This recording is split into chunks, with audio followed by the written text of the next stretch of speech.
دلوقتي بقينا عندنا كل المعلومات اللازمة عشان أعمل توصيل حقيقي بين السورس واللود. تمام، إيه المعلومات دي؟ عرفت إزاي بوصل السورس على هيئة واي كونكشن أو دلتا كونكشن، وعرفت برضو أوصل اللود واي كونكشن أو دلتا كونكشن، وكمان عرفت يعني إيه سيكونس. تمام، فهبدأ أوصل. أول توصيلة معايا هوصل السورس واي، واوصل اللود واي برضك. يبقى اول توصيلة معانا محتاجين نعمل لها اناليسز الواي واي كونكشن. بس قبل ما اشتغل على التوصيلة دي واعمل لها تحليل كهربي، هوريك مثال عملي يفهمك كل حاجة خدناها بالتفصيل. تمام، تخيل معايا ان الحمل اللي معاك ده موتور. تمام، الحمل ممكن اوصله لاما ستار لاما دلتا. يبقى عنوان كده 3 فيز. تمام، موتور ستار. تمام، اور دلتا كونكشن. ممكن اوصل الثري فيز موتور ده لاما ستار لاما ايه دلتا. احنا عارفين ان الموتور عبارة عن 3 ملفات. 3 فيز موتور عبارة عن 3 ملفات، الملف الاول والملف الثاني والملف الثالث. الملف الاول بدايته يو واحد مثلا، يو اتنين نهايته يو اتنين. الملف الثاني بدايته في واحد ونهايته في اتنين. الملف الثالث بدايته دبليو واحد ونهايته دبليو اتنين.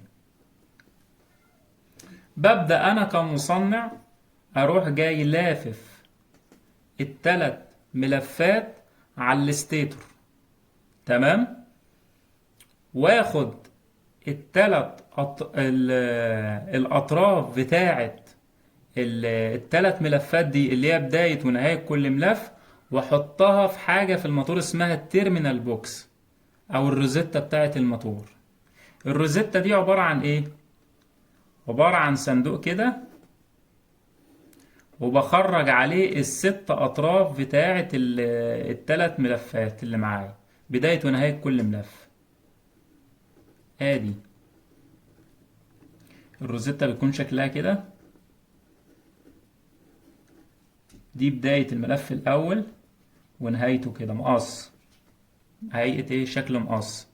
دي بداية الملف التاني، دي نهاية الملف التاني. دي بداية الملف التالت، دي نهاية الملف الايه التالت. دي اسمها ايه؟ تيرمينال بوكس. تمام، المصنع لف ملفات ال3 ملفات على الستيتور. تمام، وخد الاطراف بتاعتهم وراجع حطها في حاجة اسمها التيرمينال بوكس للمستخدم او المستهلك او الفني. انا كفني لو عايز اوصل الموتور اللي معايا ستار، اول توصيلة ستار، لو هتكلم على الستار كونكشن، هروح جاي اعمل ايه؟ هروح جاي مخلي نهايات ال3 ملفات نقطة واحدة، هوصلهم في نقطة واحدة.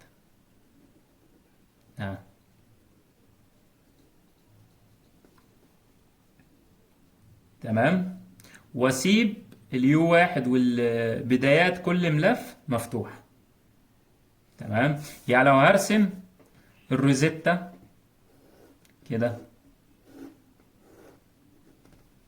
ادي بداية الملف الاول، بداية الملف الثاني، بداية الملف الثالث، نهاية الملف الثالث، نهاية الملف الأول، نهاية الملف الإيه؟ تاني. أنا لو أنا كمستهلك أو فني عايز أوصل الموتور ده دلتا، هخلي التلات نهايات بتاعة التلات ملفات دول في نقطة واحدة، هوصلهم كلهم نقطة واحدة. تمام؟ رجاء رايح الروزيتا ومخليهم كلهم إيه؟ نقطة واحدة، نهاية التلات ملفات، واسيب التلات أطراف بداية الملفات مفتوحين. تمام. طب أنا عايز أغذيهم من السورس، من الثري فيز سورس. العمود أهو معايا، دي الكهرباء اللي جاية لي من الشبكة، يكون عبارة عن 4 واير. أول كابل معايا اللي هو النيوترال، وده لاين 1 وده لاين 2 وده لاين 3. ببدأ آخد لاين 1 وادخله على الفازة على بداية الملف الأول، واخد اللاين 2 وادخله على الفازة التانية، واخد اللاين 3 وادخله على الفازة التالتة. تمام. يبقى انا وصلت كده الموتور ايه؟ ستار كونكشن. تمام. طب شكل الملفات بقى التلاتة دول هيبقوا عاملين ازاي؟ هيبقوا كده.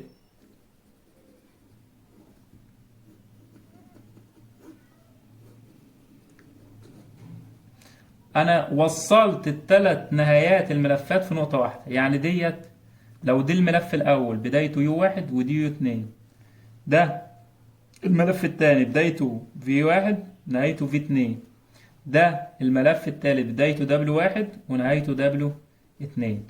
خليت النقطة دي كلها، خليت نهايات التلات ملفات في نقطة واحدة، يو اتنين في اتنين دبليو اتنين. لو عايز اغذي الملفات دي اهو، لاين واحد اهو. تمام. وادي لاين اتنين، وادي لاين تلاتة، ده لاين اتنين، ده لاين واحد. يبقى انا وصلت كده الايه؟ الثري فيز موتور ستار كونكشن، زي ما هيظهر لك في الفيديو دلوقتي بطريقة عملية. تمام. طبعا ده 3 فيز موتور. لو انا عايز اوصله ستار كونكشن، هروح على التيرمينال بوكس بتاع هذا الموتور. طبعا التيرمينال بوكس ده بيكون فيه اطراف الثلاث ملفات، بداية ونهاية كل ملف. تمام. لو انا عايز اوصله ستار، هوصل نهايات الثلاث ملفات مع بعض في نقطة واحدة زي ما انت شايف. تمام. انت زي شايف كده. هبدأ اغذي الموتور ده بسورس. تمام. ب3 فيز. هدخل الكابل الاول على يو واحد. تمام. الكابل الاحمر ده. هدخل الكابل التاني على في واحد، وهدخل الكابل الفازة الزرقاء دي على دبليو واحد. طبعا الكابل الاخضر ده كابل التقريض بيحمي. طب لو عايز اوصله دلتا، يبقى دلتا كونكشن فور 3 فيز موتور. لو انا عايز اوصل الموتور، تمام، احنا اتفقنا الثلاث ملفات معايا اهو.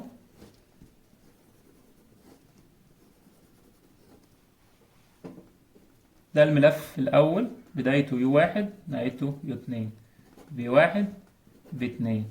الملف التالت بدايته دبليو واحد دبليو اتنين. المصنع راح جاي لففهم على الستيتور، وخد الاطراف بتاعتهم اللي هو بداية ونهاية كل ملف، وحطهم في الروزيتا للمستهلك. تمام. يو واحد بي واحد دبليو واحد، دي دبليو اتنين، يو 2 في 2. اتفقنا بقى اللي هي كأنها مقصات. راح جاي حاططها للمستهلك او الفني في الروزيتا اللي هي اسمها سميناها ايه؟ تيرمينال بوكس.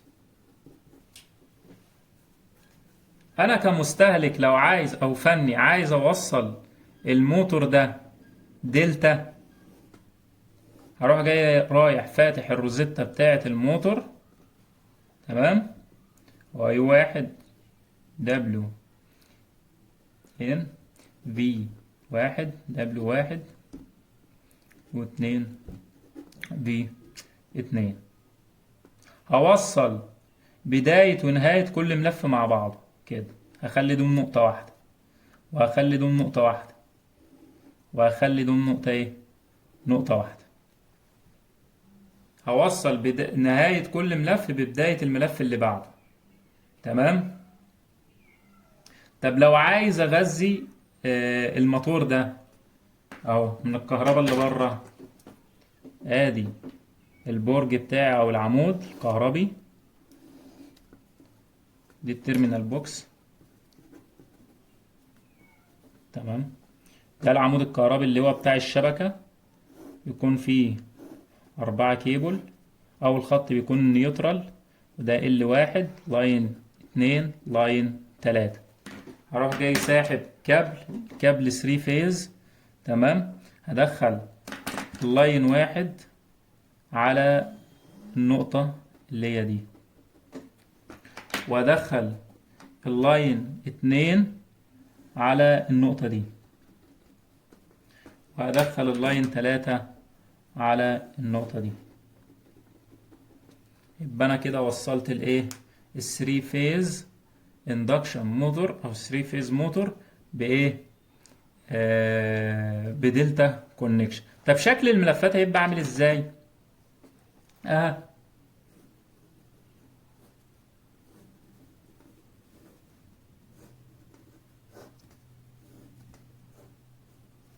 ده لو الملف الأول ده أهو، يبقى بدايته يو واحد ونهايته يو اتنين، متوصلة. نهاية كل ملف متوصل مع بداية الملف اللي بعده، ادي في واحد في اتنين. نهاية الملف التاني متوصل مع بداية الملف التالت، دبليو واحد و دبليو اتنين، تمام. يبقى النقطة دي اسمها ايه؟ دبليو اتنين ويو واحد، دبليو اتنين ويو واحد. نهاية الملف التالت مع بداية الملف الأول، ونهاية الملف والنقطة دي اسمها ايه؟ نهاية الملف التاني من الملف الأول مع بداية الملف التاني، دي هي دي. ونهاية الملف التاني مع بداية الملف الايه؟ التالت. وهيظهر لكم بطريقة عملية زي ما هيظهر لكم في الايه؟ في الشاشة دلوقتي. طبعا لو عايز اخد اللاين، ادي لاين واحد، تمام، وادي لاين اتنين، وادي لاين تلاتة. هغذي التلات ملفات زي ايه؟ زي البتاع دي كده، تمام. وهيظهر لكم في فيديو دلوقتي عملي، طريقة عملية.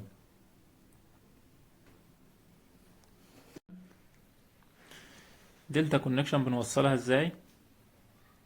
بداية ونهاية كل ملف بنوصلهم مع بعض في نقطة واحدة، يو واحد مع دبليو اتنين، وفي واحد مع يو اتنين، ودبليو واحد مع في اتنين. ونبدأ نوصل المصدر، تمام، بأي نقطة، لأن كل بداية ونهاية أصبحت نقطة واحدة، وهي دي توصيلة الايه؟ الدلتا كونكشن. والكابل الأخضر ده احنا قلنا اللي هو كابل الايه؟ التقريض. ده بيحمي، بنوصله بالمعدة بتاعة المعدة الكهربية عشان يفرغ أي شحنات زيادة على المعدة، يعني بيعمل كحماية للآلة الكهربائية. دلوقتي بقينا عارفين نوصل موتور ستار أو دلتا. طب أجي بقى أعرفك شوية معلومات كده، تمام. المعلومات دي مهمة جدا.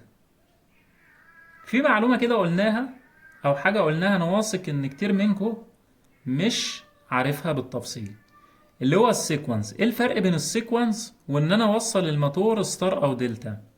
احنا اتفقنا ان السيكونس دي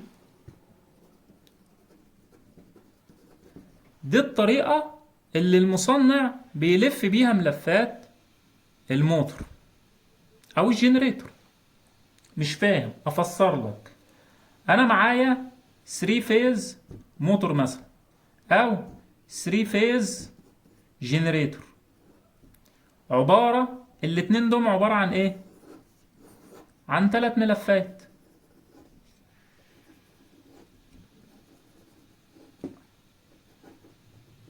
تمام؟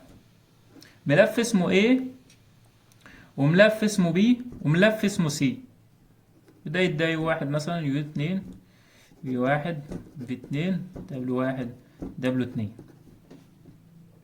ويبدأ المصنع يلف الملفات دي، لا اما على الستيتور لا اما على الروتور. لو الستيتور يبقى بيتعامل مع الموتور، لو الروتور يبقى بيتعامل مع الايه، الجنريتور. مش موضوع. في حاجة اسمها زاوية كهربية. في حاجة اسمها زاوية ايه، كهربية. بيقوم انا دلوقتي بتعامل مع ايه، مع 3 فيز بالانسد. يعني ايه؟ يعني الملف ده عليه جهد في ماكس، يبقى الملف ده برضك عليه في ماكس، يبقى الملف ده عليه في ماكس، وبينهم زاوية 120 عشان بتعامل مع 3 فيز بالانس سيستم. تمام؟ يجي بقى المصنع هيعمل ايه؟ هيروح جاي لافف الملفات دي. تمام؟ في واحد مصنع هياخد الايه ريفرنس، الفازة ايه او الملف ايه هياخدها ريفرنس، بقى عليه في ماكس والزاوية بتاعته بزيرو، وهيروح جاي مخلي الزاوية الكهربية اللي بين الملف A والملف B بسالب 120 درجة. يبقى الملف B في ماكس، والزاوية الكهربية بتاعته بينه وبين الملف A 100 سالب 120 درجة. هيقوم واحد تاني مصنع نفس الجنريتور او الموتور، وياخد برضك الاير ريفرنس بي ماكس، ويخلي الزاوية بين الملف B والملف A موجب 120 درجة.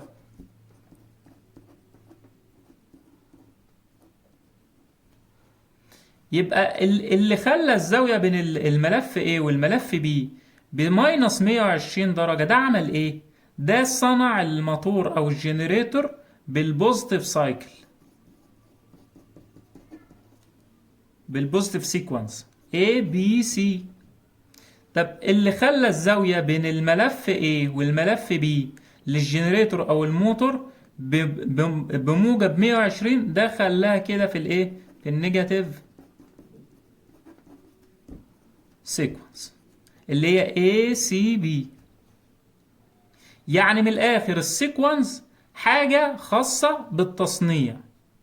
المصنع في واحد قال لك ايه، هخلي الزاوية بين الملف، الزاوية الكهربية بين الملف A والملف B بماينس 120. واحد تاني قال لك لا، هخلي الزاوية بين الملف الأول والملف التاني 120. براحته.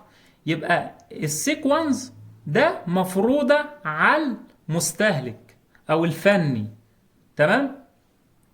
ويبدأ ياخد الأطراف بتاعة الأسلاك دي ويحطها لك للمستهلك في التيرمينال بوكس.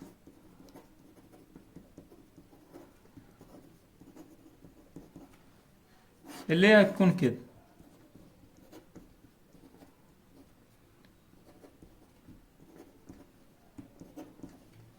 ويبدأ بقى المستهلك ويسيب المستهلك براحته، لا إما يوصل دلتا لا إما يوصل ستار. طب السؤال هنا هو ليه أصلا ما بيروحش عامل توصيلة واحدة مثلا في الموتور، يقول لك إيه والله أنتوا كله هيوصل ستار أو كله هيوصل دلتا؟ ليه؟ أروح أنا أردد عليك بسؤال تاني. إمتى أوصل الموتور ستار، وإمتى اوصله دلتا. تمام. ليه ما خلوش توصيلة واحدة ونريح دماغنا ومفيش حد ايه يوصل حاجة؟ يبقى امتى وصل السؤال، هرد عليك بسؤال تاني، امتى وصل الموتور دلتا او ستار؟ عشان تعرف امتى توصل الموتور دلتا او ستار، هتروح على النيم بليت بتاع الموتور، هتلاقي حاجة موجودة كده 220 فولت شرطة 380 فولت. بص، لو انت في مكان متوفر فيه اعلى جهد موجود عندك في النيم بليت، وصل على طول ستار اللي هي واي كونكشن. تمام. يبقى انت لو انت في مكان متوفر فيه اعلى جهد هتشوفه على النيم بليت بتاع الموتور، على طول وصل ايه؟ وصل ستار. طب افرض اللي انت في مكان، تمام، وما لقيتش الجهد اللي هو اعلى جهد على النيم بليت، ومتوفر عندك الجهد الاقل، خلاص انت مضطر اللي انت توصل فيه او هتوصل بيه، اللي هو هتوصله ايه بقى على الجهد الاقل، يبقى توصل ايه؟ دلتا.